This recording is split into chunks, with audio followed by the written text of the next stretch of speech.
You might be thinking, like, with these tax cuts coming up and the fact that they're going to go almost entirely to very, very, very wealthy people. Like, we've been through this before as a country several times, once very recently under George W. Bush, and we saw that within 10 years it helped to crash the economy. How could they possibly convince the American people that this is a good idea? Well, we know some of the arguments they're going to use. In this video, you're going to see Representative Steve Russell making the Christian argument for giving all of your money to wealthy people. Yeah. One of the things we understand that Speaker Ryan is considering is adding back a top tax bracket for the wealthiest Americans. Axios is reporting this morning that it might be keeping the 39% tax bracket for people making over $1 million a year. Could you support that? Well, what I support is fair to everybody. You know, God in his Levitical law required 10% of all people. That seemed pretty fair. Why do we need 30, 40, 50% in taxation? You know, at some point, we got to say enough is enough. Colonel? I don't think we ought to continue to divide our country into class warfare. You know, one of the sad things since leaving the military and coming to Congress is see how we have divided our nation on almost every level. Socioeconomic, gender, race, and now we're going to divide on class and divide on wealth. You know, when is it that we unite on things that we actually could agree? It's easy to throw rocks at somebody simply because they have money, and that's what I'm trying to address. We don't need to create this class warfare of you have and I don't, therefore I'm going to punish you, and use the government as the punishment tool. We're better as a country than that. And we want a country that creates innovation and creates hope so that somebody growing up in poverty can be successful, could be wealthy if they invent an idea and they take it all the way to success. Why do we have to continue to divide our country along these lines? It's a mystery to me. It's a mystery to me. Why? Just because they're rich, you want to throw stones? And by throw stones, I mean, you know, have a tax rate that's higher than what we pay, perhaps by a little bit. That's not fair according to the Bible. Why do we want to divide people? Okay, you guys are the ones who did the Southern strategy and said, now white people get really mad at black people, okay, and switch over to the Republican Party. You guys are the ones that did in 2004 all the initiatives on gay marriage to drive people to vote against gays and help George W. Bush win. I can go on and on. You guys invented dividing people, and now that you say, hey, maybe the rich should pay their fair share of taxes. Oh my God, you're dividing people. I can't believe that you guys would divide people. Let's protect the rich. God, man, how do you not know that the Republican Party is purely for the rich? And then he goes to, according to biblical law, it would 10%. Dude, in the old days, the church would take the 10% and build a really nice church and then kind of help the poor a tiny, tiny, tiny amount and then have the Pope dress up in really nice clothes. And that was it. Now we have giant military, police, fire department, hospitals, schools, etc. 10% doesn't really cut it. Yeah.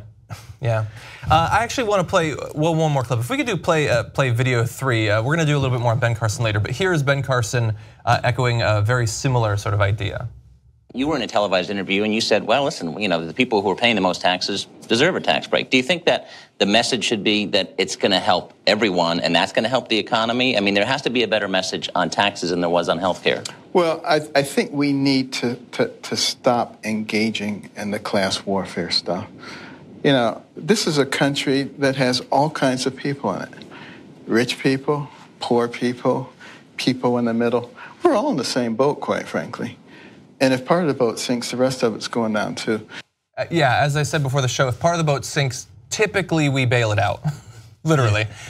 Let's play one more because he has a little metaphor that is a little bit more condescending than perhaps he realizes. We need to stop allowing ourselves to be divided up. You know, I know people who are not wealthy at all who are very, very happy. And I know people who are very wealthy who are very unhappy.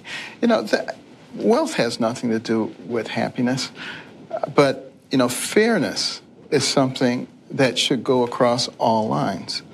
You know, that's why I love things that are proportional. You know, you make $10 billion, you pay $1 billion. You make $10, you pay $1. Everybody has skin in the game. The guy who makes a ton of money is putting a ton of money back in. It just makes so much sense. That is, I went to church growing up, and if I know Jesus, he would see a man with $10 and say, give me that fucking dollar. Give me your dollar. Okay, no, wait, that doesn't make any sense. So if you only have $10, losing $1, that hurts, dog, okay? If you have $10 billion and you lost $1 billion, you still have $9 billion and can afford anything you want for the rest of your life, all the way through your grandkids. Even if they're all Paris Hilton and spend like nuts, you can still afford anything. The other guy only has $9 left. He's got to feed his whole family with $9, let alone insurance, etc. Think about that analogy for a second. And no, we're not all in the same boat. I wish we were. I love the idea of equality of opportunity, and that's what I want America to live up to. But you guys are the ones doing class warfare. We just did the story on the pensions. And so they're now saying, your 401ks, we're gonna cut it down by $16,000 of how much you could put in. So that's a tax increase for the middle class.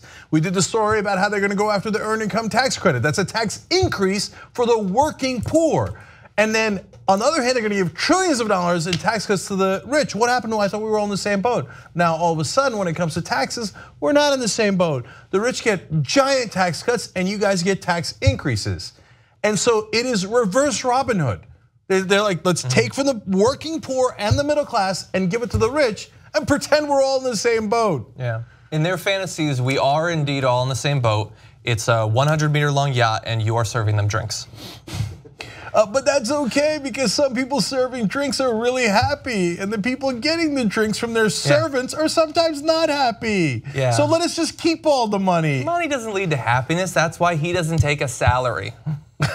Gives it out. Hey, you know what? I'm glad Carson pointed that out. Money doesn't lead to happiness, so I guess the rich don't need those several trillion dollars in tax cuts that the Republicans are trying to pass right now. Might make them less happy. Problem solved. Help us build independent media together. Come join us, tytnetwork.com/join.